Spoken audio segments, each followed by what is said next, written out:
Isa sa mga advantages ng sports na ito o ang pag-skate ay ang kanyang convenience. Dahil anytime pagka nag-decide kang mag-skate or ma-feel mo na gusto mong mag-skate, basta nakalagay lang ang iyong gamit sa likuran ng sasakyan or kung nakamotor ka, basta dala-dala mo lang siya, anytime pwede mo na siyang i-pull out at gamitin anytime of the day. So dito tayo sa park ngayon kasama ang ating kapogi brother Allen. Halika, samahan nyo kami para sa gabi ng adventure. What's up? It's another day, another stride.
Merong portion dito sa Albida na malaking skating rink.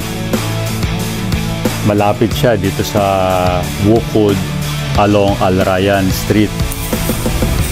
Maganda ang place, smooth ang surface, pero merong mga area na wide and deep ang expansion joint or construction joint ng mga concrete pavement, which is normal in this situation.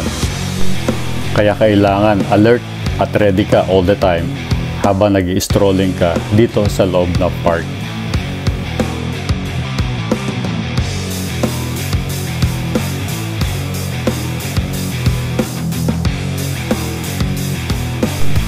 Marami rin nag-i-skate dito, pero dahil sa lawak ng lugar ay kayang-kaya namang mai-accommodate lahat ng mga skating enthusiast.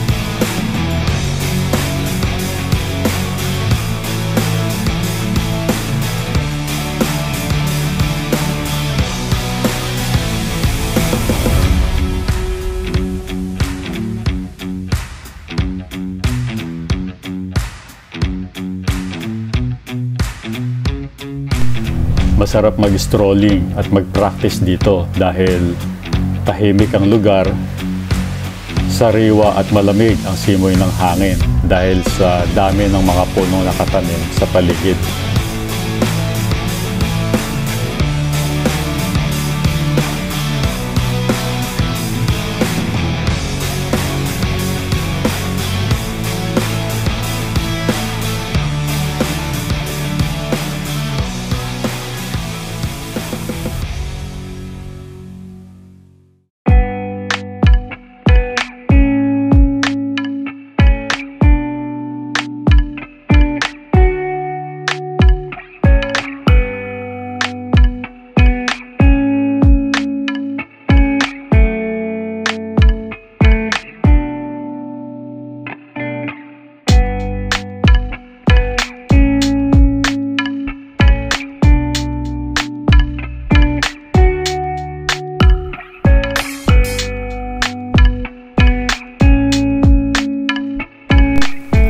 From Albida Park, meron kang option para makapunta ka ng Corniche dahil merong elevator, escalator, or stair para gumamit ka ng underpass to cross going to Corniche. So, since naka-skate kami, mas mabilis at safe kung mag-elevator.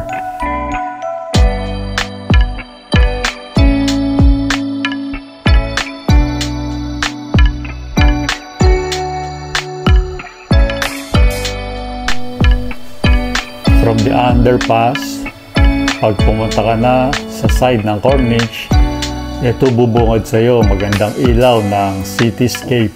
Makikita mo dito yung mga nagagandahang ilaw ng mga building at ang mga nakaparadang electric scooter at electric bike kung gusto mo mag-stroll along the Corniche, or meron din ditong mga dhow. Iyon ang Arabic boat na pwedeng rentahan kung gusto mo naman magpalipas or magpahangin doon sa dagat. Masarap na ang hangin, kaya lang kailangan pa rin natin mag-ingat dahil mayroong mga area na hindi ganong maliwanag. Meron pa kasing mga portion na under renovation, kaya ang advice, pagka bumabaybay sa mga area na madilim at hindi familiar sa terrain, kailangan pa rin natin practicein ng iba yung pag-iingat para makaiwas sa anumang mga sakuna o disgrasya na pwedeng mangyari habang nag-skating.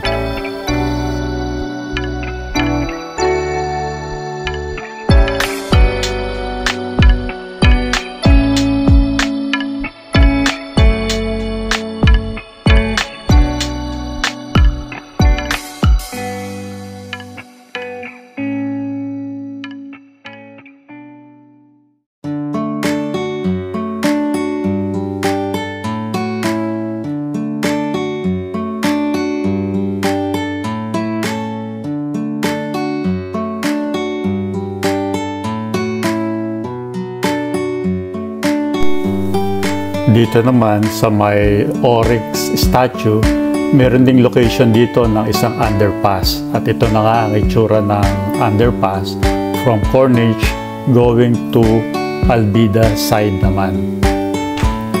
So ito yung gagamitin naming passage pabalik naman uli sa may Albida side.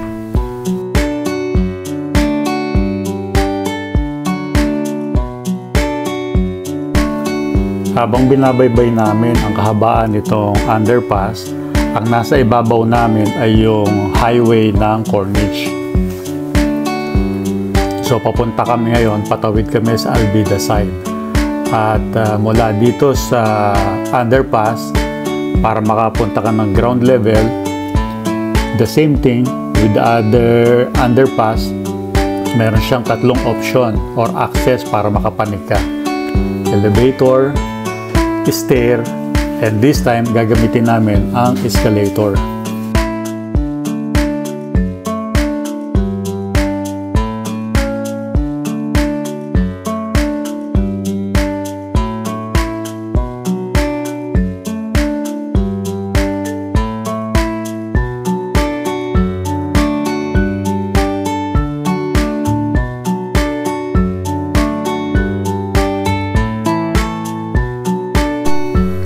pagpanik mo galing sa underpass, mapapadaan ka na dito sa Floral Arc Path o minsan tinatawag din itong Umbrella Park. Maganda to lalo na pagka bago yung mga niligay nilang mga tanim, madami kang makikitang halaman. Pero at this time, lighting lang at umbrella ang makikita mo.